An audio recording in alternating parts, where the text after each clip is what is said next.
6:30 na. We're going the beach. Beach. In beach. Beach. Dahil sa pagpe-prepare to. Mapasa inyo ang kapayapaan. Vendor. Wala ganong tao ngayon. Yun o, tinan mo. Pinakamarami ang Sunday.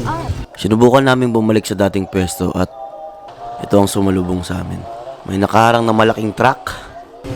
Struggle. Pero ito na, 3:12 na. Nanginginig ako. Gusto mo i-check? Kaso, parang sa kanila pa ba to?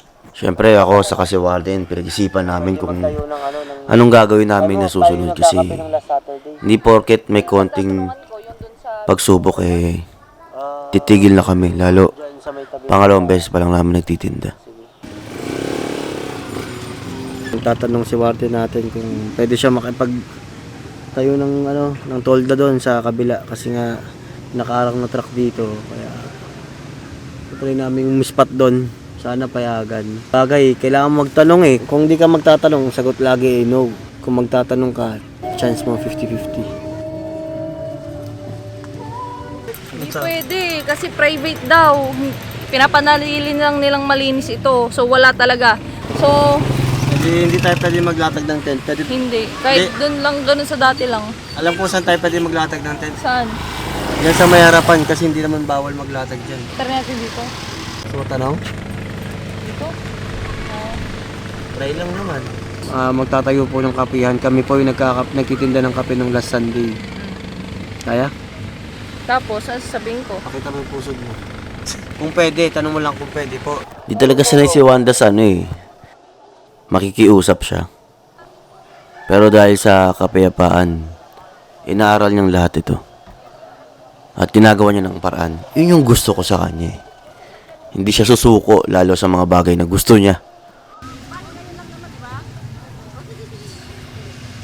Mukha namang may maayos na resulta. Kalatasang ngiti tingnan nyo.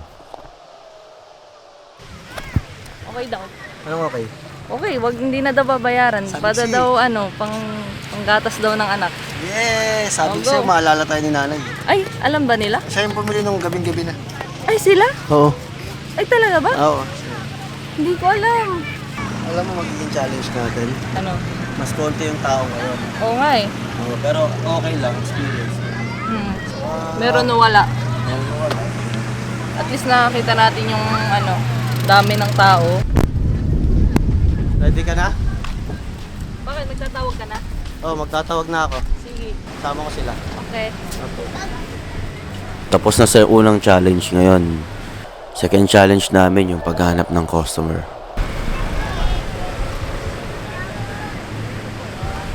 At bukod pa ata sa paghanap ng customer yung pagtatantrums ng mga bata. Sa totoo lang nakakapundi kasi alam mo yung gusto mo mag-focus na magtinda. Gusto mong gumawa ng paraan Paano makapagtinda? Pero dahil nga ang kulit ng mga bata, nahihirapan ka talaga sa challenge ka. Nakakapundi talaga. Ice coffee po, ice coffee. Sabi, paano ako makapag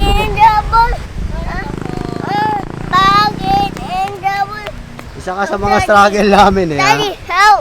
What? Daddy, How can I help you? Daddy, help! Let's sell muna kahit 3 para makabili tayo. Siyempre, yung pangpainit kasi ng pagtitinda yung unang customer na bibili. Kaya kailangan makahanap ako ng bibili. Sigurado pag may lumapit, may susunod na yan.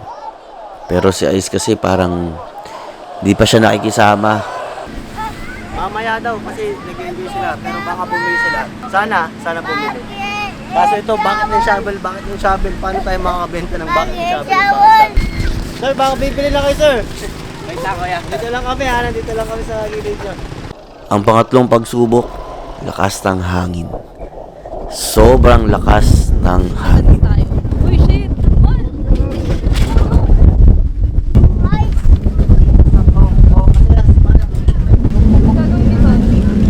Yung mga bata muna. Yung mga bata muna. Help, Daddy! Halika, Kuya Ay!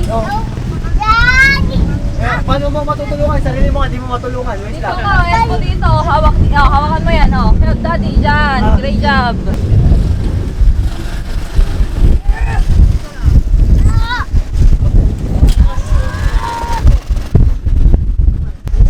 Kakalas niya. Oh, daddy, hey. Napilitan na kaming iligpit yung tolda namin kahit tirik pa yung araw kasi sobrang lakas talaga ng hangin, hindi kakayanin eh. Ang gagawin namin? Siyempre, unahin namin yung safety. Kayo po yung first customer namin na magsasara na kami. Alas 5 po kami natulog na nagsasara. 4:53 na. Tulad ng dati, ganun ulit. Bago magsara, saka dumating ang una naming customer. Salamat po. Sa tas coffee, hindi po tas ice shot. Parang pilit. O parang ganun po, pero sa amin kasi espresso po kami. Ano yung lasa nito kuya? Ready po yung yung- ice cup. Ay, lakad-lakad daw sila. Or matay niya naman po. Palakasan din talaga ng loob eh, sa kapakapalan ng mukha sa pagbebenta. Kasi, syempre, at least target namin, makalima hanggang 10 sa araw na to. Kaya, todo-todo ako sa pangungulit. Kahit na palapit ka pa lang, iniiwasan ka na. Wait lang. Akala ata nila yung libreng photoshoot eh, na by the beach. Alam mo yun, yung mga nauuso ngayon, yung libreng pitik. Hi ma'am, hi sir. Ma'am, sama ko kayo sa video ma'am ha. Dino-document namin yung pagtitinda namin. Yung mga menu. Thank you ma'am, Anong pong order niyo ma'am? Salted caramel. Creamy salted caramel, tsaka milk tsaka. Milk Ma'am, Habang umorder yan si ma'am, natatawa na lang ako kasi si Ice nagtatantrums eh. Tas parang siya parang pangiti-ngiti na lang din. Parang inaasahan niya na sa mga bata na ganun talaga. O okay, wala na, coffee latte ha. tinatanggap niya na lang na ganun siguro talaga yung mga bata. Coffee lover talaga yun ma'am. Pinapanood niya na lang, nginingitian. Noon pa? Buti mabait si ma'am. Thank you. Basta kali kung follow niyo yung page na Thank you. Thank you po. Sabi ko nakalima na kami, pwede na kami magsara kasi 5:30 na rin ng gabi yan eh. Kaya hinalikan ko si Wanda. Masaya na ako niyan. Buti hindi pa nabawasan lahat ng pangkape. Yung mga extra gamit pa lang naliligpit namin kasi biglang dumating si ma'am at umorder ng coffee. Thank you ha. Sila sir yung unang nakulit ko kanina eh. Mukhang tapos na sila mag-swimming kaya yun. Mukhang bumisita talaga sila sa amin. Gusto nilang itry daw yung kape namin.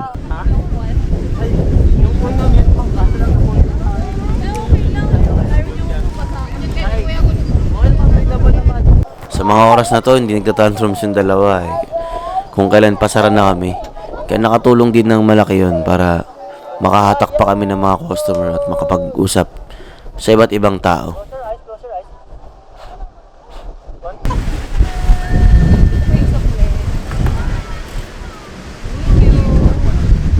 Sila yung mga anak ni Mama Ching kung saan kami nagtayo ng tolda. Bali, parang suki na talaga sila sa amin kasi umorder sila nung last na bukas namin at umorder din sila ulit ngayon.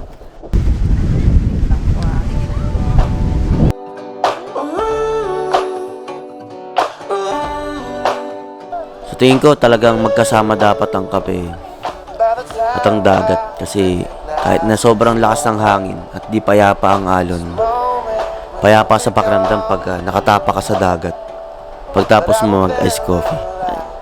Siguro advertisement na rin. Sa pagliligpit talaga may kakausap sa yung lokal eh. Dahil lokal na rin kami na vendor doon, makipag-usap tayo at makipagkaibigan. Mas maraming koneksyon, mas masaya. At mas marami rin kaibigan, mas masaya syempre. Pagod na naman sa mga bata. See you tomorrow. Okay ka lang, mahal. Yes. Ang sobrang nakakasatisfy sa lahat ng nangyari yung napagtinda pa rin kami at may tumangkilik pa rin sa amin. Sobrang saya nun. Sobrang saya sa pakiramdam. na hindi mo asahan na may bibili pa rin sa'yo sa maikling oras. Pagtapos ng mahabang araw at mahabang oras ng pagtitinda, ang sarap pag-usapan yung mga nangyayari. Ang sarap balikan kahit papano. Nakakatuwa, nakakapagod, nakakainis, nakakagulat, nakakatakot. Sobrang mixed emotion nung nangyari yung araw na to.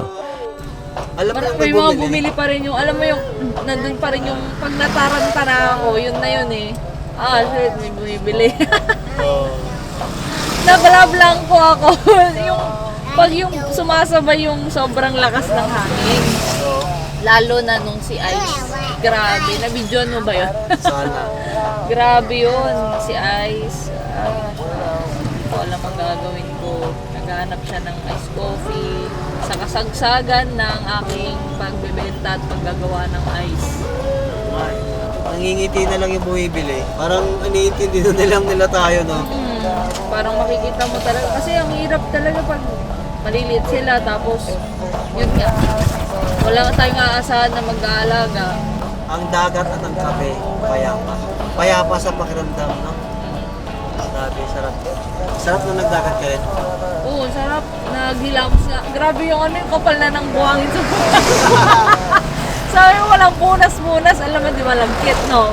Tapos, plus yung ina-absorb niya na yung mga humahangin-hangin ng mga buhangin. Tapos, yung kinapa akong ganyan, hihamos ako, kinapa akong ganyan, parang ano eh, talagang asfalto eh. Parang isisimento ka na eh, no? Grabe, sobrang dumi. Kawawa, nasasayag siya kanina eh. Hindi sa katabukas. Closing time. Open all the doors and let you out into